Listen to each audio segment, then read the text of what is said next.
महेंद्र से बात करने से उसे ऐसा महसूस होता था कि वह अपनी प्रतिष्ठा खो रही है। राघव से बात करना तो और भी बुरा होगा। और सबसे घृणित बात यह थी कि जब वह खड़ी थी तो राघव नीचे बैठा था, लेकिन अगर वह फिर बैठ जाती तो यह अनिवार्य रूप से यह स्वीकार करना होता कि राघव के पास उसके बराबर बैठने की योग्यता थी। इसलिए वह न तो बैठ सकती थी और न ही खड़ी हो सकती थी, क्योंकि उसका रुतबा कम हो गया था। इससे वह क्रोधित हो गई। उसने महेंद्र से पूछा, क्या तुम्हारे 108वें मठ में वाकई कोई नहीं बचा है? तुमने मुझसे बात करने के लिए एक छोटा सा बच्चा भेजा है।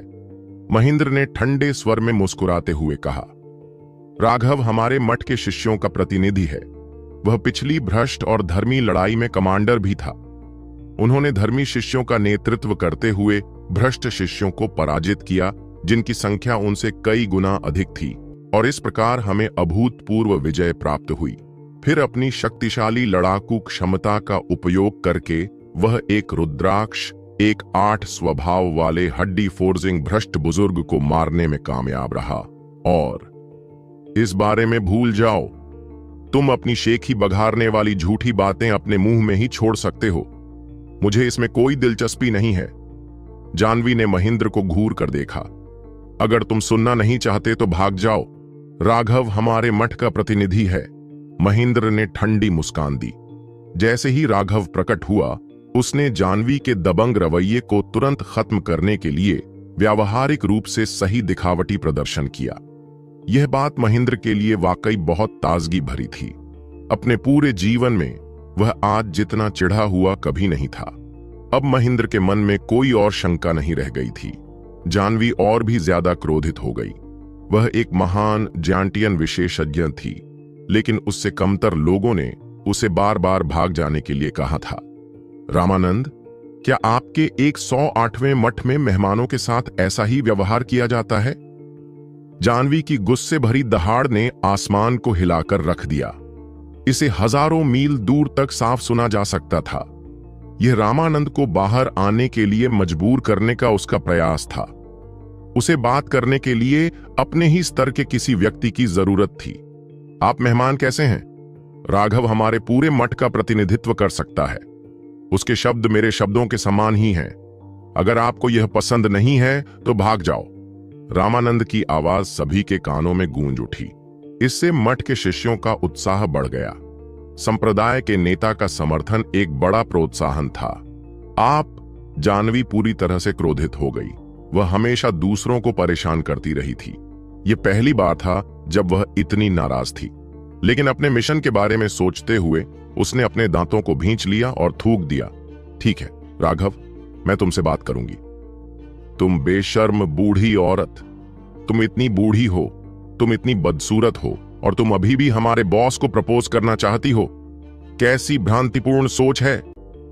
राघव को जवाब देने का मौका भी नहीं मिला था कि अर्जुन धार्मिक आक्रोश के साथ उठ खड़ी हुई और जानवी को कोसने लगी।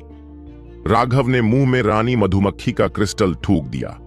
अचानक से वह उसकी नाक से टपक गया और उसकी आंखों में आंसू आ गए। अर्जुन! राघव गुस्से से बोला, बॉस, चिंता मत करो, मैं तुम्हारी रक्षा करूंगा। मैं निश्चित रूप से इस कुतिया को तुम्हारी पवित्रता को दूषित नहीं करने दूंगा।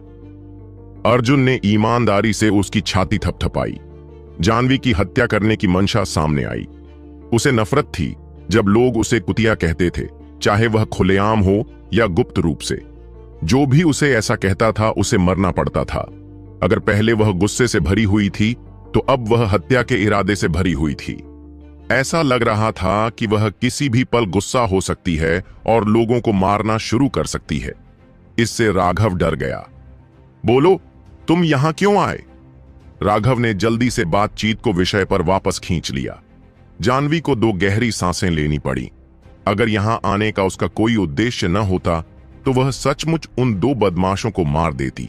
वह जानती थी कि 36वें मठ के लिए पहले मठ के साथ घुलने मिलने का यह एक दुर्लभ अवसर था। उसे इसे गंभीरता से लेना था। बहुत कोशिश करने के बाद ही उसने अपनी हत्या की मंशा को दबाया, लेकिन अंदर ही अंदर उसने कसम खा ली थी कि जैसे ही मौका मिलेगा वह इन दोनों को चूर चूर कर देगी। जानवी ने कहा, इस बार हम एक दूसरे को प्रोत्साहित करने के लिए मैत्रीपूर्ण तरीके से सुझावों का आदान प्रदान करने आए हैं। मुझे अपनी बकवास मत बताओ और सीधे मुद्दे पर आओ। राघव ने अधीरता से अपना हाथ हिलाया। जानवी ने अपनी मुट्ठियां इतनी कसकर बंद कर लीं कि वे चरमराने लगीं। वह फटने के कगार पर थी। 36वें मठ में संप्रदाय के नेता के अलावा वह सर्वोच्च अधिकारी थी। हर किसी को उसके साथ सम्मानपूर्वक व्यवहार करना होगा।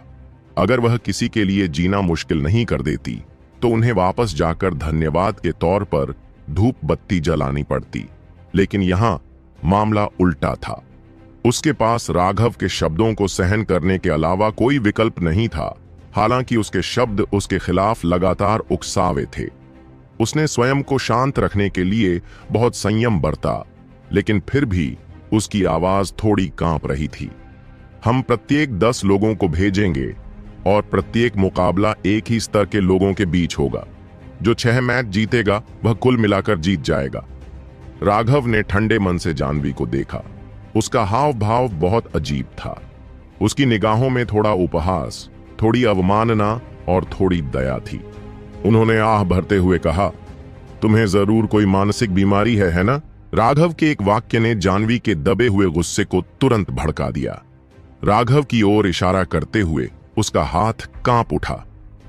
तुम?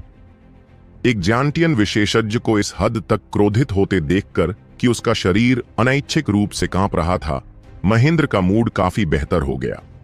अगर वे लोग जिन्हें जानवी ने अपमानित किया था यह दृश्य देख पाते तो वे निश्चित रूप से राघव को सम्मान का पदक प्रदान करते। हालांकि जानवी सुपर मॉनेस्ट्री में सबसे दुष्ट व्यक्ति नहीं थी, लेकिन वह निश्चित रूप से सबसे अधिक नफरत की पात्र थी। मूल रूप से ऐसा कोई नहीं था जो उससे तंग न आता हो, और कई लोग उसे देखते ही मार डालना चाहते थे। ऐसा इसीलिए था क्योंकि उसका मुंह बहुत ज्यादा क्रूर था। सुपर मॉनेस्ट्री के अंदर जो बुजुर्ग सबसे पीछे थे वे सभी उससे नफरत करते थे। तुम? क्या तुम? मैंने कहा कि तुम्हें कोई बीमारी है और तुम सिर्फ तुम ही कह सकते हो। तुम्हें लगता है कि हम सिर्फ इसलिए लड़ेंगे क्योंकि तुम चाहते हो? क्या तुम्हें लगता है कि हम सिर्फ बंदर बनकर रह गए हैं? अगर तुम थोड़ा प्रोत्साहन नहीं दोगे तो कौन तुम्हारे साथ खेलेगा?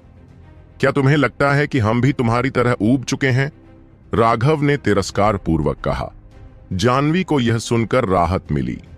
राघव ने मना नहीं किया था। वह जुआ खेलना चाहता था, यह भी अच्छा था। उसे अपने शिष्यों पर पूरा भरोसा था। उनके शिष्य कुलीनों में कुलीन थे। उन्होंने निश्चित रूप से अपने शिष्यों पर राघव और अन्य लोगों की तुलना में 10 गुना अधिक संसाधन खर्च किए थे। यहां शिष्यों को संयम बरतना था और अपने आत्मिक पत्थरों को बचाना था। लेकिन 36वें मठ में सभी शिष्य बिना किसी चिंता के दिन रात अपने आत्मिक पत्थरों की संरचनाओं को सक्रिय कर सकते थे।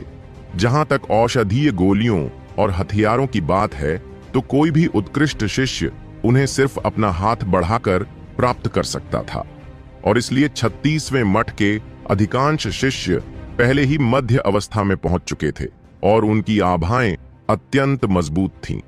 बस उनकी आभा राघव और उनसे एक स्तर आगे थी, और इसलिए जानवी ने उन्हें अपनी आंखों में नहीं रखा। और अब जब उसने सुना कि राघव वास्तव में शर्त लगाना चाहता था तो वह मजाकिया अंदाज में मुस्कुराई। इस तरह की सुदूर और वीरान जगह पर जुआ खेलने के लिए क्या हो सकता है? अगर यह सिर्फ सड़े हुए कपड़ों का एक गुच्छा है तो बस इसके बारे में भूल जाओ। हम अपने मठ में ऐसा कोई कचरा नहीं पा सकेंगे। उसके पीछे खड़े शिष्य भी हंसने लगे। गरीब भूतों का झुंड, मुझे लगता है कि तुम अपनी गरीबी से पागल हो गए हो। क्या तुम शर्त लगाना चाहते हो? हमारे संसाधनों का सिर्फ 1 महीना आपके संसाधनों के 1 साल से ज्यादा है। आप शर्त लगाने के लिए क्या ले सकते हैं? तुम क्या बात कर रहे हो? एल्डर लुओ ने पहले ही कह दिया है कि वे बेकार के सुअरों का झुंड हैं। वे शर्त लगाने के लिए बस कुछ सुअर का मांस निकाल सकते हैं। उस उपहास को सुनकर मनोज और अन्य लोग पूरी तरह से क्रोधित हो गए। जानवी का उपहास एक बात थी, आखिरकार वह एक जियानटियन विशेषज्ञ थी, एक संप्रदाय के नेता के समान स्तर की कोई। वे इसे तभी सहन कर सकते थे जब वह उनका उपहास करे। एक जियानटियन विशेषज्ञ के सामने वे चींटियों से भी कम थे। लेकिन उसी राज्य में रहने वाले शिष्यों द्वारा उनका उपहास किया जाना निश्चित रूप से अस्वीकार्य था। वे क्रोध में अपने दांत पीस रहे थे। राघव ने हल्के से मुस्कुराया। उसे गुस्सा नहीं आया। इस तरह की छोटी सी चाल के लिए उसे गुस्सा नहीं करना चाहिए था। अगर वह गुस्सा होता तो क्या वे अपने लक्ष्य में सफल नहीं हो जाते?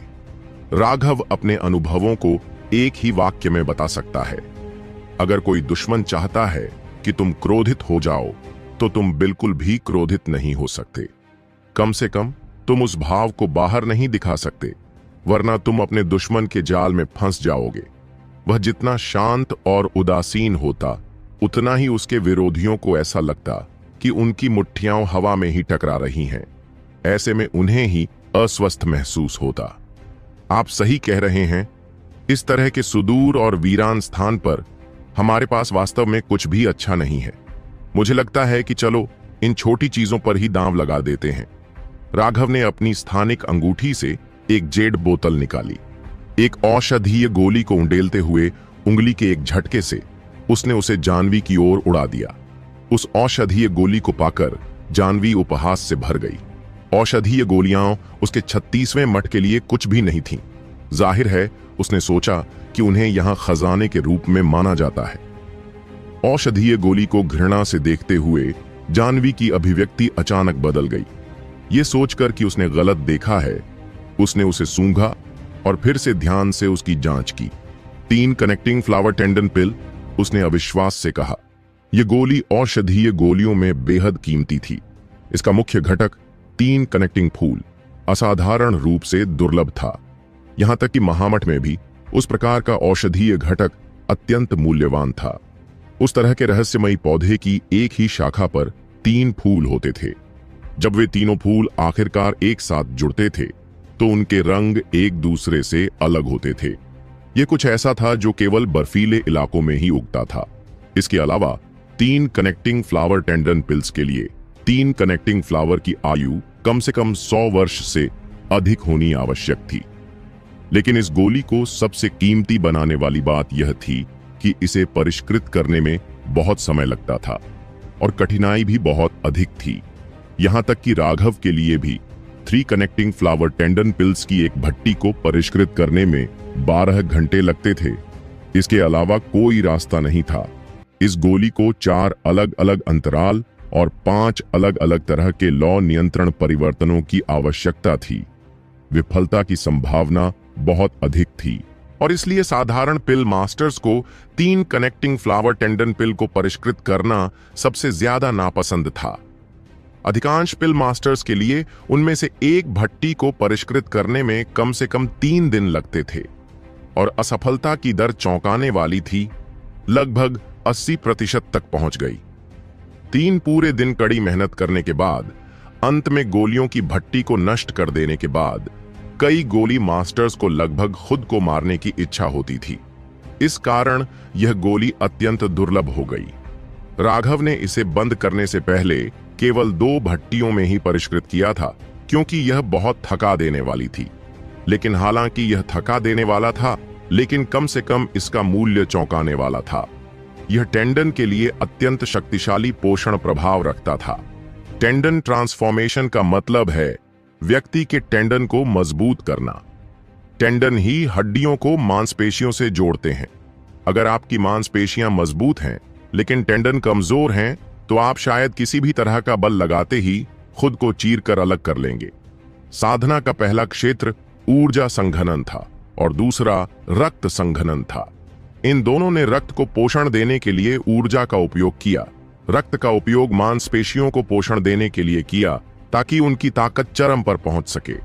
लेकिन अगर सिर्फ मांसपेशियां ही मजबूत होतीं तो यह बेकार था। मांसपेशियां केवल उतनी ही ताकत छोड़ सकती थीं जितनी टेंडन सहन कर सकती थीं।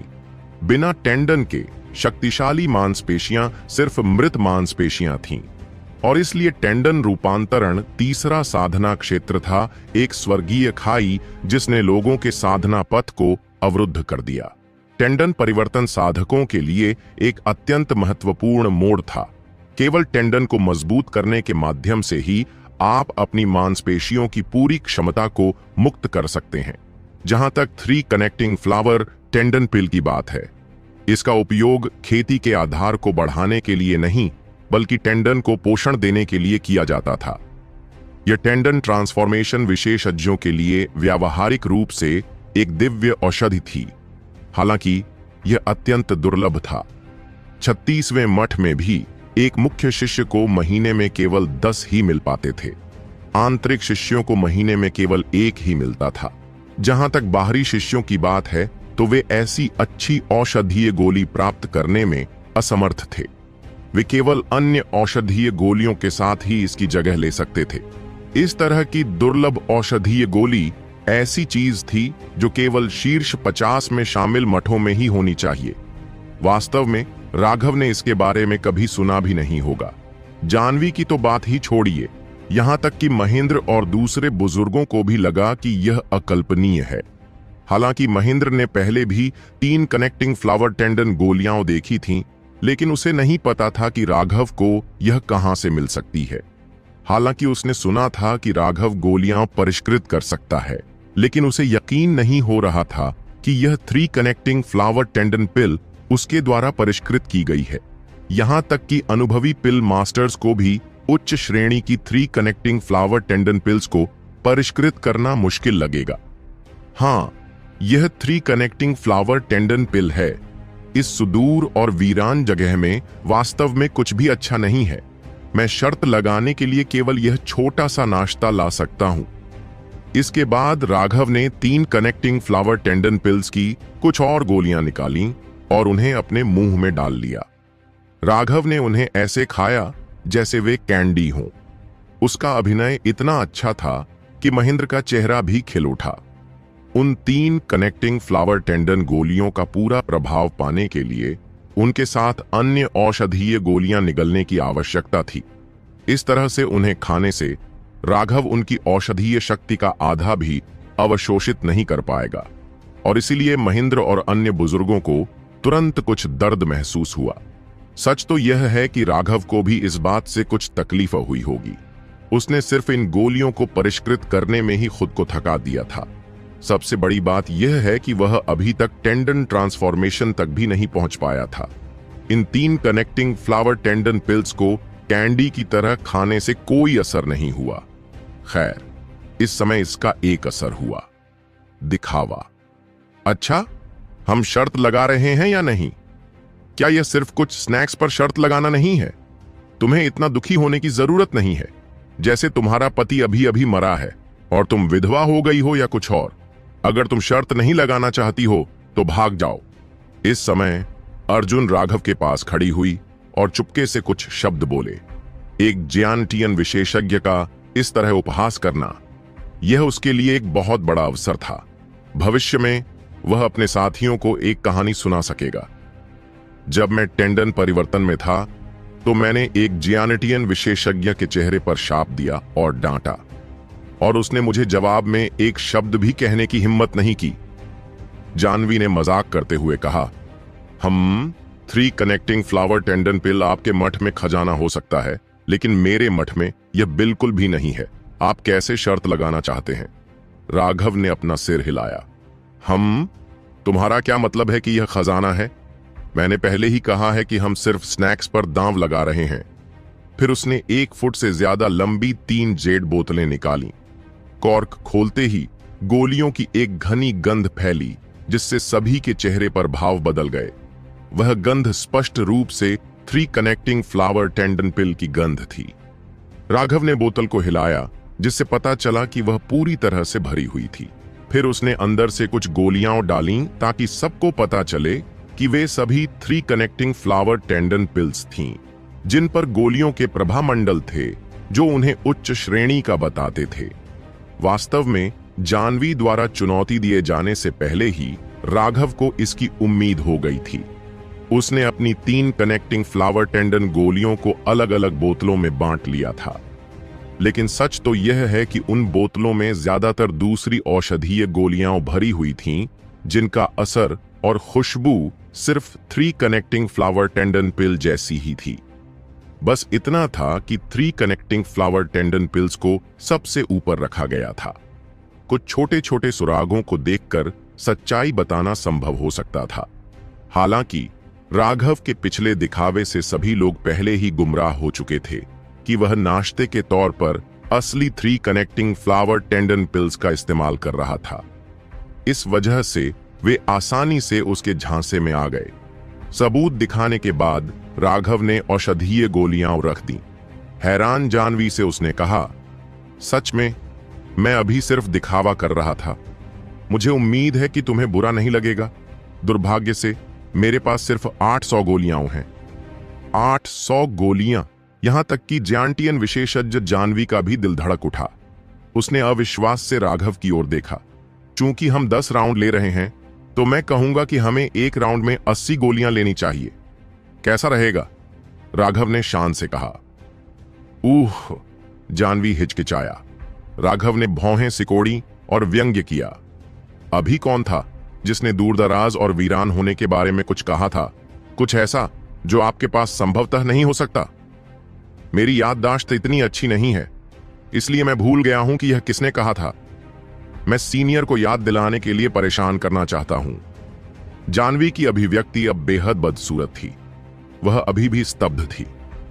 तथ्य यह है कि राघव उन अविश्वसनीय रूप से कीमती 3 कनेक्टिंग फ्लावर टेंडन गोलियों में से इतनी सारी निकाल सकता है जिससे उसका सिर पूरी तरह से खाली हो गया। अब उसका पिछला उपहास उसके चेहरे पर तमाचा बन गया था, लेकिन वह कमजोर भी नहीं दिख सकती थी। वह बीच में नहीं रुक सकती थी। मेरे पास इतनी 3 कनेक्टिंग फ्लावर टेंडन पिल्स नहीं है। इसे किसी और चीज से बदल दो। जानवी को लगा जैसे उसका चेहरा गर्म हो रहा है। अंदर ही अंदर उसने राघव को मौत की सजा दी। ये बात तो समझ में आती है। आप सभी बहुत ही अद्भुत व्यक्ति हैं। आप शायद अपने पास ऐसा कचरा नहीं रखेंगे। तो एल्डर महेंद्र, क्या सुपर मॉनेस्ट्री में 3 कनेक्टिंग फ्लावर टेंडन पिल का आदान प्रदान किया जा सकता है? राघव महेंद्र की ओर मुड़ा। महेंद्र को इस बात का बिल्कुल भी अंदाजा नहीं था कि राघव ने कौन सी पागलपन भरी दवाई ली है। वह सिर्फ इतना ही कह सका, यह 3 कनेक्टिंग फ्लावर टेंडन पिल दुर्लभ है और सिर्फ शीर्ष 50 मठों में ही इसका सीमित वितरण होता है। 50 से कम रैंक वाले मठों को कोई भी वितरित नहीं किया जाता है। जहां तक उनके बदले की बात है तो आप ऐसा कर सकते हैं, लेकिन वे शिष्यों के लिए खुले नहीं हैं। केवल बुजुर्ग ही उन्हें खरीद सकते हैं। मैंने सुना है कि एक उच्च ग्रेड 3 कनेक्टिंग फ्लावर टेंडन पिल के लिए 1000 मेरिट पॉइंट की आवश्यकता होती है। अगर इसे डिसिप्लिन पॉइंट में बदल दिया जाए तो यह 1 मिलियन पॉइंट के बराबर होगा। नेहा और उनके साथी सभी डर गए। एक गोली की कीमत 1 मिलियन पॉइंट थी। फिर उनमें से ज्यादातर अपनी सारी बचत लगाकर भी एक गोली नहीं खरीद पाएंगे। वे सब राघव की ओर देखने लगे। राघव वाकई भगवान था। उसने जो कुछ भी किया वह उनकी उम्मीदों से परे था। आखिर उसे ये 3 कनेक्टिंग फ्लावर टेंडन गोलियां कहां से मिली? राघव स्वाभाविक रूप से नहीं बताएगा। इन सभी के लिए औषधीय तत्व उसे एक बहुत अच्छे व्यक्ति द्वारा दिए गए थे। यह रहस्य हमेशा के लिए छिपा रहेगा। ठीक है, तो राघव ने एक पल के लिए सोच में डूबकर बात जारी रखी। यह ठीक है। फिर 80 3 connecting flower tendon pills 80,000 merit points के बराबर हो सकती हैं। एल्डर महेंद्र, उन मेरिट पॉइंट्स का आसानी से आदान प्रदान किया जा सकता है ना? महेंद्र ने सिर हिलाया। उनका व्यापार किया जा सकता है। यह पूरे सुपरमठ में आम बात है। तो ठीक है, तो फिर क्या तुम प्रतिस्पर्धा करना चाहते हो या नहीं? यदि तुम एक राउंड जीतते हो तो मैं तुम्हें 80 3 कनेक्टिंग फ्लावर टेंडन पिल्स दूंगा, और यदि तुम हार जाते हो तो तुम हमें 80,000 मेरिट पॉइंट दोगे। राघव ने जानवी को देखा। कोई बात नहीं, हम आपके साथ शर्त लगाएंगे, जानवी ने व्यंग्य किया। सच तो यह है कि उसके पास वास्तव में इतनी 3 कनेक्टिंग फ्लावर टेंडन पिल्स नहीं थी। यहां तक कि उसके पूरे मठ में भी शायद उनके पास इतनी सारी नहीं थी। हर बार उन्हें उनके बदले में कुछ लेना पड़ता था। वह वास्तव में राघव के सुझाव को स्वीकार करके बहुत खुश थी। उसे अपने लोगों पर पूरा भरोसा था। अच्छा, तो चलिए शुरू करते हैं।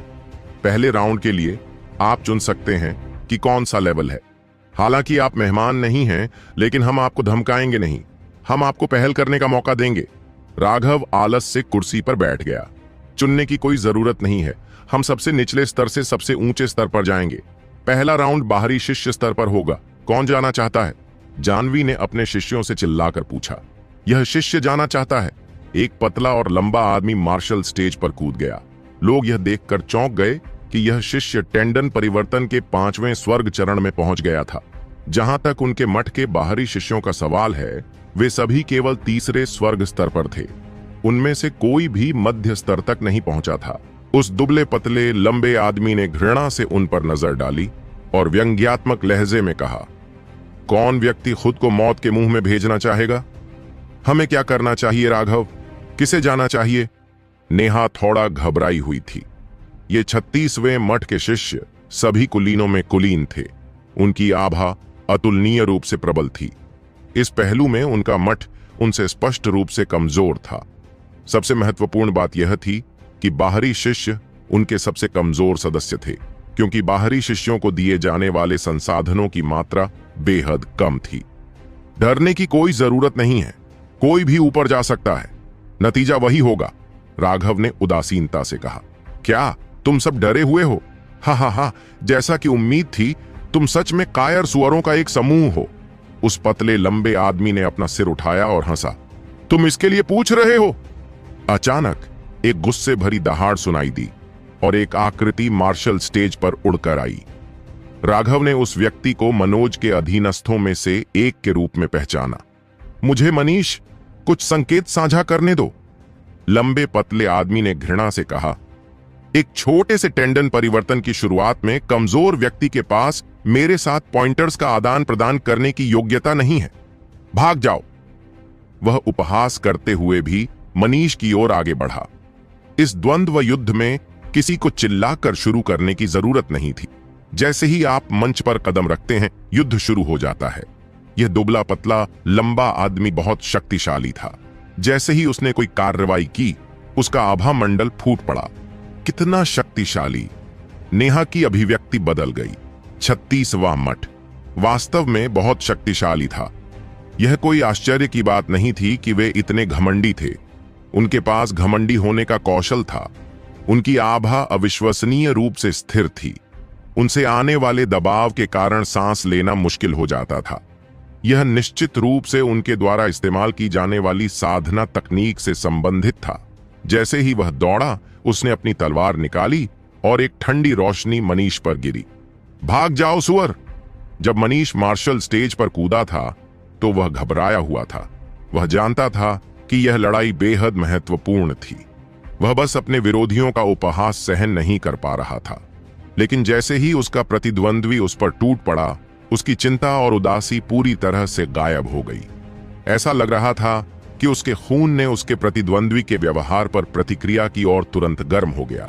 ऐसा लग रहा था जैसे वह पहले से ही धर्मी और भ्रष्ट युद्ध में वापस आ गया हो। मनीष के नए हाव भाव देखकर राघव मुस्कुराया। अच्छा, यह सही भाव है, यह सही भावना है, मारना!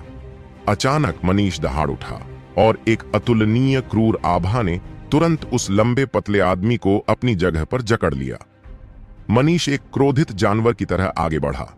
एक जोरदार टक्कर के साथ हर जगह चिंगारियां उड़ी।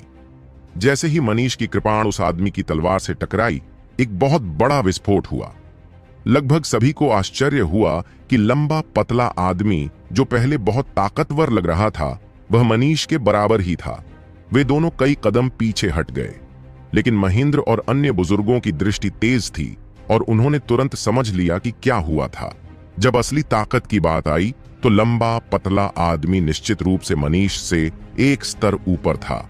लेकिन जैसे ही मनीष ने हमला किया, उसकी अदम्य इच्छा शक्ति ने तुरंत उसके प्रतिद्वंद्वी को दबा दिया।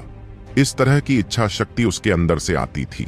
यह ऐसी चीज थी जिसे केवल जीवन और मृत्यु के नीचे की रेखा से बाहर निकलकर संयमित होने के माध्यम से ही बनाया जा सकता था। इस तरह की इच्छा शक्ति निराकार ब्लेड की तरह थी। जैसे ही मनीष ने अपनी इच्छा शक्ति को मुक्त किया, उसके प्रतिद्वंद्वी को ऐसा लगा जैसे कोई प्राचीन राक्षस उसे घूर रहा है। उसके दिल में मौत का एक तीव्र खतरा भर गया। उस क्षण उसे ऐसा लगा जैसे वह किसी इंसान से नहीं बल्कि किसी निर्दयी जानवर से लड़ रहा है। प्रभावशाली होने के मामले में वह लंबा आदमी मनीष द्वारा पूरी तरह से दबा दिया गया था। उसके दिल में उस डर ने ऐसा कर दिया कि अपने प्रतिद्वंद्वी से स्पष्ट रूप से अधिक शक्तिशाली होने के बावजूद वह उनके बीच होने वाले मुकाबले में केवल मुश्किल से ही बराबरी कर पाया। मरो! मनीष की कृपाण एक बार फिर निर्दयता से वार करती हुई निकली। नेहा और उनके साथी चौंक गए। पहले तो उन्हें लगा कि उसका आसन थोड़ा जाना पहचाना लग रहा है, लेकिन फिर उन्हें एहसास हुआ कि मनीष भी कृपाण का इस्तेमाल कर रहा था और वह भी उसी तरह से तलवार का इस्तेमाल कर रहा था जैसे राघव करता है। उसकी ताकत तुलनात्मक रूप से बहुत कम थी, लेकिन उसके अंदर की निर्दयता ने उसे राघव के रूप की थोड़ी नकल करने की अनुमति दी और यह एक अदम्य इच्छा शक्ति से भरा था जो या तो जीत सकती थी या कोशिश करते हुए मर सकती थी। कमीने, तुम पागल हो, यह सिर्फ एक प्रतियोगिता है। लंबे पतले आदमी को लगा कि एक जानलेवा आभा ने उसे पूरी तरह से जकड़ लिया है। मनीष स्पष्ट रूप से उसे मारने की कोशिश कर रहा था। मनीष ने उसे अनदेखा कर दिया। उसकी तलवार बिना किसी हिचकिचाहट के नीचे गिर गई। एक और धमाके के साथ मनीष का प्रतिद्वंद्वी मुश्किल से उसे रोकने में कामयाब रहा, लेकिन उसकी घबराहट और आतंक के कारण वह पीछे की ओर उड़ गया। बेवकूफ, उससे मत दबना, शांत हो जाओ, जानवी ने शाप दिया। उसके इस शिष्य का साहस टूट चुका था और वह अपनी पूरी ताकत नहीं लगा पा रहा था। दुर्भाग्य से लोगों को कोसने से कोई खास फायदा नहीं हुआ। मनीष के क्रूर हमलों के कारण उस आदमी को बार बार पीछे हटना पड़ा। मनीष की तलवार बहुत तेज और क्रूर थी, जो लगातार महत्वपूर्ण अंगों को निशाना बनाती थी। अगर उसका प्रतिद्वंद्वी जरा भी चूक जाता तो वह उसकी जान ले लेता। महेंद्र और अन्य बुजुर्ग मनीष को अधिक से अधिक बहादुरी से लड़ते हुए देखकर बहुत प्रभावित हुए। राघव के मार्गदर्शन के बाद उनके मठ में एक भी कमजोर व्यक्ति नहीं बचा था। उस विशाल धर्मी और भ्रष्ट युद्ध के बाद, मृत्यु के उस दबाव को झेलने के बाद, कमजोर इच्छा शक्ति वाले लोग पहले ही मर चुके थे। जो बच गए थे वे सभी विशेषज्ञों के विशेषज्ञ थे। यह कहा जा सकता है कि कोई भी ऐसा नहीं था जो केवल भाग्य के कारण बच गया हो। जहां तक 36वें मठ की बात है, वे इसके विपरीत का एक उत्कृष्ट उदाहरण थे। उनके पास शक्तिशाली साधना आधार थे, लेकिन उनके अंदर कोई अदम्य इच्छा शक्ति नहीं थी जो मृत्यु से न डरती हो। वे अपने 108वें मठ की पिछली सभी पीढ़ियों की तरह थे। उन शिष्यों को पिछली भ्रष्ट और धर्मी लड़ाइयों में संख्या में बहुत बढ़त मिली थी, लेकिन अंत में सिर्फ बराबरी हासिल करना उनके लिए एक बहुत अच्छा परिणाम था। सच में उनके ज्यादातर लड़ाके भ्रष्ट शिष्यों से कमतर थे। इसलिए स्पष्ट रूप से कहें तो यह पहले से ही एक हार के रूप में गिना जा सकता है। लेकिन राघव के मार्गदर्शन में उनकी भूमिकाएं बदल गई थीं। धार्मिक मार्ग भेड़ियों में बदल गया था, जबकि भ्रष्ट मार्ग भेड़ों में बदल गया था। धमाका! जैसे जैसे लड़ाई आगे बढ़ती गई, वह लंबा पतला आदमी और भी ज्यादा भयभीत होता गया। उसने पुष्टि कर ली थी कि मनीष निश्चित रूप से उसकी जान चाहता था। अपने आतंक में वह मनीष के वार से उड़ गया। मार्शल स्टेज से नीचे उतरते ही उसने तुरंत मुंह से खून की उल्टी की, लेकिन उसके बाद उसके चेहरे पर कोई अनिच्छा या गुस्सा नहीं था। इसके बजाय वह राहत से भर गया। वह अभी खड़ा ही हुआ था कि जानवी ने उसके चेहरे पर जोरदार थप्पड़ मारा और उसे कुछ भी कहने का मौका नहीं दिया। तुम बहुत कायर हो, तुमने वास्तव में हमारा मान सम्मान खो दिया है। जानवी का चेहरा गुस्से से हरा हो गया था। वह लंबा पतला आदमी फिर से उसके थप्पड़ से उड़ गया। इस बार बेहोश होकर गिर गया। यह देखकर बाकी सभी शिष्य कांप उठे, लेकिन उन्हें यह भी लगा कि वह बहुत निराश करने वाला था। वह अपने प्रतिद्वंद्वी से इतना डर गया था कि अपनी ताकत का इस्तेमाल नहीं कर पा रहा था। उन्होंने उसे घृणा से देखा। अरे, अपने बच्चों को मत मारो। चूंकि तुम हार चुके हो, जल्दी करो और पैसे चुकाओ, राघव ने आग्रह किया। वे पहले ही प्रत्येक राउंड के साथ भुगतान करने के लिए सहमत हो चुके थे। जानवी अभी भी हरा था। उसने एक नीला बिल्ला निकाला और उसे महेंद्र पर फेंक दिया। क्या यह सिर्फ 80,000 मेरिट पॉइंट नहीं है? मैं, जानवी, इतनी छोटी सी चीज की परवाह नहीं कर सकता। आप उन्हें खुद ही निकाल सकते हैं। महेंद्र ने उसका बैज प्राप्त किया और उसने अपना बैज भी निकाला। कुछ नंबर दर्ज करके उसने उसके बैज से 80,000 से ज्यादा मेरिट पॉइंट निकाले। महेंद्र के बैज पर मूलतः केवल 70,000 योग्यता अंक थे। अब यह अचानक बढ़कर 1,50,000 हो गया था। उसने आह भरी।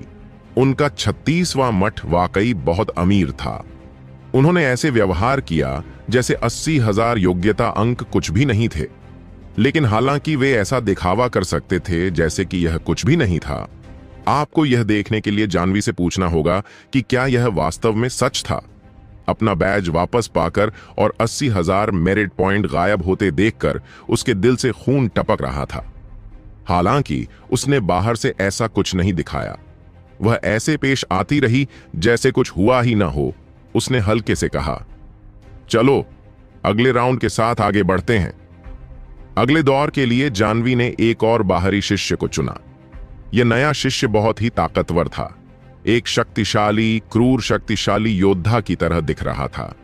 लेकिन राघव ने अभी भी किसी को बाहर जाने के लिए नहीं चुना था।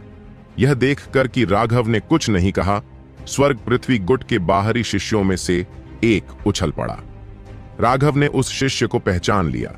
वह वही था जो शिष्य चयन परीक्षण के दौरान टाइगर माउथ मछली के कारण लगभग मर ही गया था। राघव ने उस समय उसकी जान बचाई थी। वह मूल रूप से गोपाल के लोगों में से एक था, लेकिन राघव के एहसान का बदला चुकाने के लिए उसने उसे गोपाल द्वारा लिटिल स्नो को नुकसान पहुंचाने के मामले के बारे में बताया था और राघव ने उसे स्वर्ग पृथ्वी गुट में स्वीकार कर लिया था। उस छोटे से लड़के का नाम शेरा था। उसकी प्रतिभा खराब नहीं थी और बाहरी शिष्यों के बीच वह एक प्रसिद्ध व्यक्ति के रूप में गिना जा सकता था।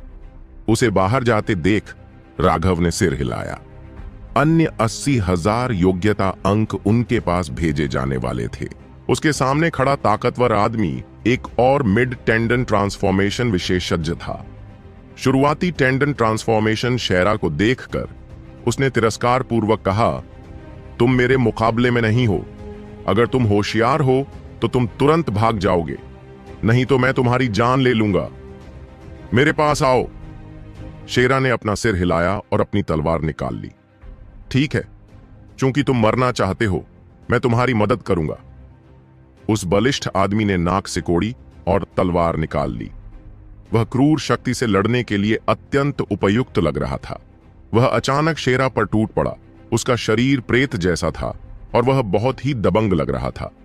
36वें मठ के सभी शिष्य खुशी से झूम उठे। यह बलिष्ठ व्यक्ति उनका सबसे मजबूत बाहरी शिष्य था।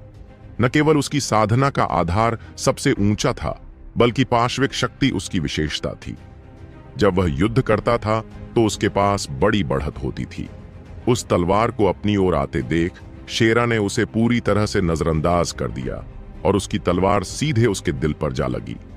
वह ताकतवर आदमी डरने से खुद को नहीं रोक पाया। यह स्पष्ट रूप से आत्मघाती कदम था।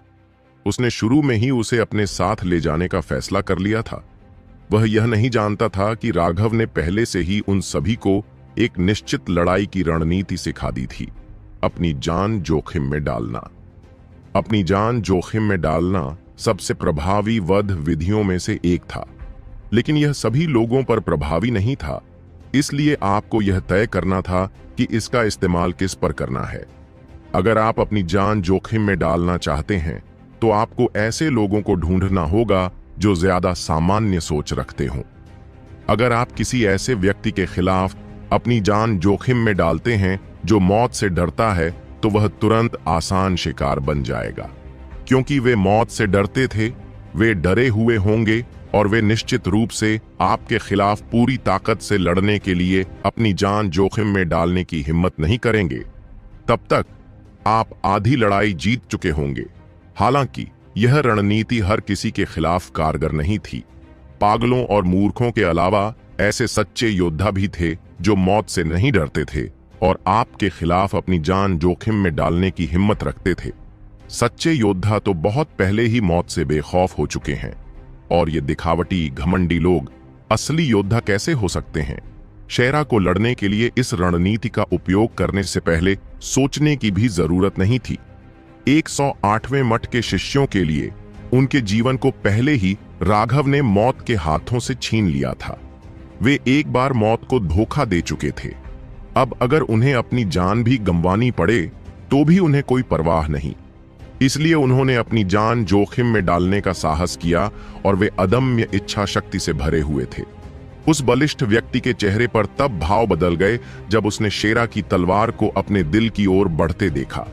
वह स्वाभाविक रूप से इस आदमी के साथ मरना नहीं चाहता था और उसकी तलवार ने जल्दी से दिशा बदल दी। उनकी दो तलवारें आपस में टकरा गईं।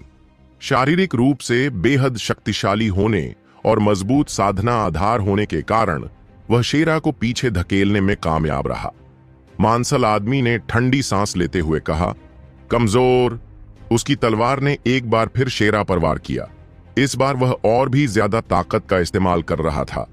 पिछला हमला सिर्फ एक परीक्षण था, उसका दूसरा हमला अब और भी तेज था। यह पलक झपकते ही शेरा के शरीर तक पहुंच जाएगा। शेरा ने अपना आत्मघाती हमला दोहराया, अपनी तलवार उसके पेट के निचले हिस्से पर घोंप दी। लेकिन इस बार शेरा अपने प्रतिद्वंद्वी की तरह तेज नहीं था।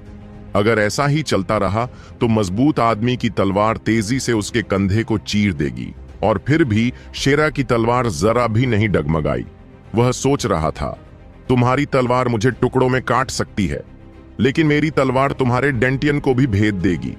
भले ही तुम मरो नहीं, लेकिन तुम अपंग हो जाओगे।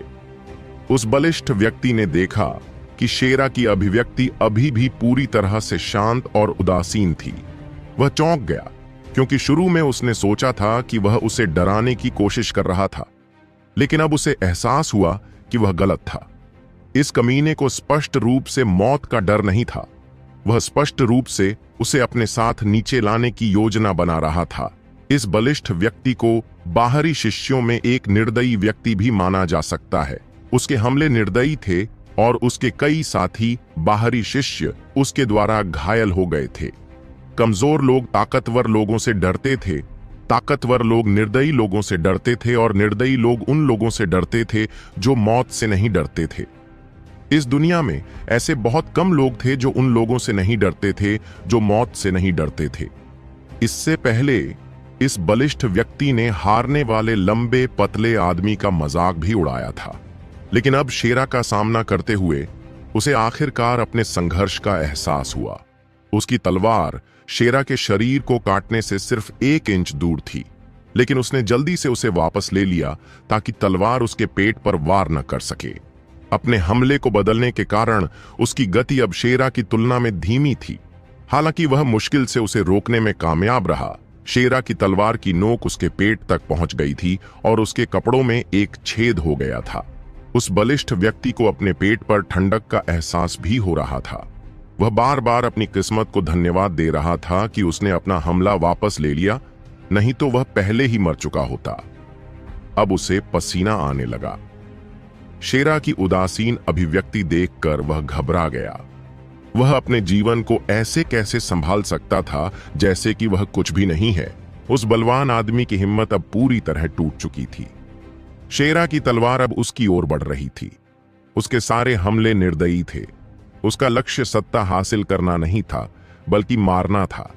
यही एक कारण था कि राघव ने उन्हें द्वंद्व युद्ध या एक दूसरे से लड़ने से मना किया था। इससे वे द्वंद्व युद्ध के आदी हो जाते, न कि युद्ध करने के।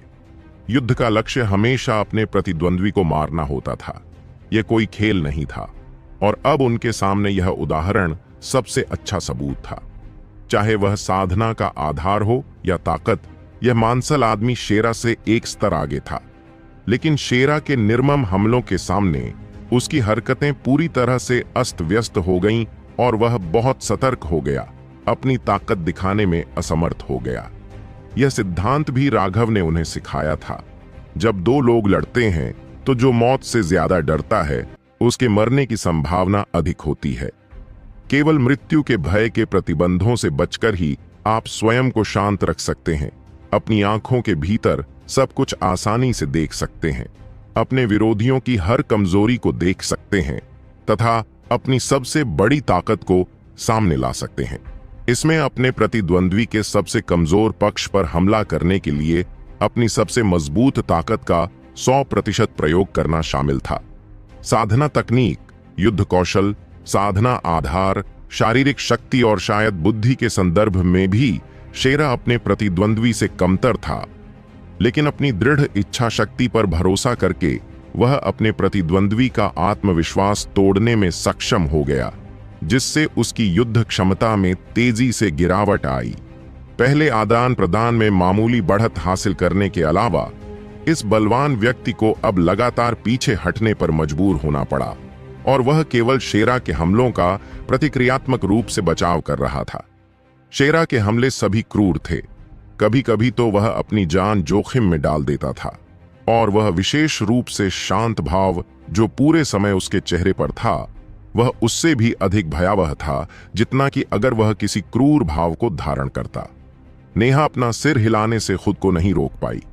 उसने राघव की तरफ देखा। वह पहला शिष्य राघव की शैली का केवल 70 से 80% ही अनुकरण कर पाया था, लेकिन शेरा ने राघव के हाव भाव और मुद्रा की लगभग 90% नकल की थी। उस तरह की आत्मा को भेदने वाली शांति वास्तव में बहुत समान थी। उसे यह बात अजीब लगी।